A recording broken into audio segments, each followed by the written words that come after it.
June মাসের ২৫ তারিখ মতিঝিলের Toynbee circular রোডের একটি ব্যবসা প্রতিষ্ঠানে গভীর রাতে আসে কিছু লোকজন, তুলে নিয়ে যায় সেখানকার এক ব্যক্তিকে।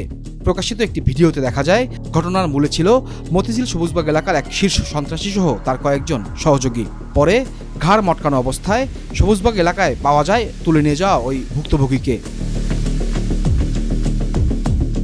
চলতি বছরের ১৫ মে ঢাকার দক্ষিণ কমলাপুরে পশুরহাটের ইজারা পাওয়া এক ব্যবসায়ীর হোয়াটসঅ্যাপে ফোন আসে একটি বিদেশি নম্বর থেকে।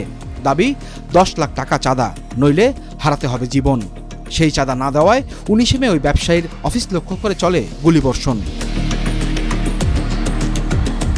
এমন বেশ কিছু ঘটনায় মতিঝিল থানা পুলিশের হাতে গ্রেপ্তার হয়েছেন অভিযুক্ত তানিম রেজা ওরফে বাপ্পি। পুলিশ জানায় ১৭ জুলাই শুক্রবার সকালে মতিঝিলের হোটেল পূর্বাণী সংলগ্ন এলাকায় অভিযান চালিয়ে বাপ্পির সাথে তার আরও ৩ সহযোগী মোহাম্মদ জুয়েল, শাকিল ও মানিক কাজীকে গ্রেপ্তার করা হয়।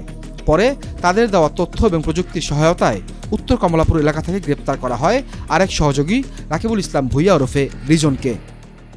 সবুজবাগ থানায় একটা অ্যাটেম্পট টু মার্ডার একটা মামলা হয়েছে, সেখানে সেই সূত্রে এবং একজন ব্যবসায়ী গত মে মাসে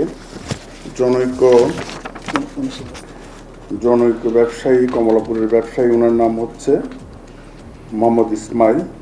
উনি গাড়ি ব্যবসা করেন, ওনার শপের শুটিং ইনসিডেন্ট ঘটায়, মানে গুলি করে চলে যায়। এই সামগ্রিকভাবে এই ঘটনাগুলি আমরা পর্যালোচনা করে সিদ্ধান্তে উপনীত হই যে এই চক্রটা এই ঘটনাগুলির সাথে involve.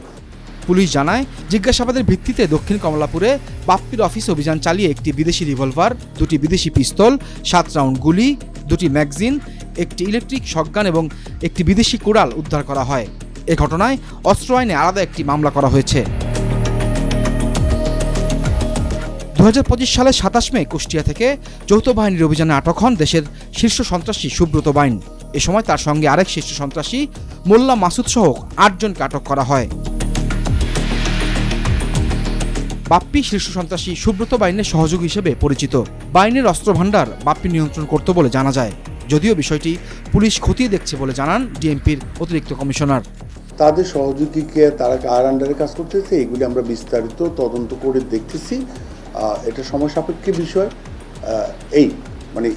We are not sure না। সে দীর্ঘদিন ধরে মতিঝিল সবুজবাগ এই বেল্টে সে এই কার্যক্রমগুলি চলমান রেখেছিল, সন্ত্রাসী কার্যক্রমগুলি।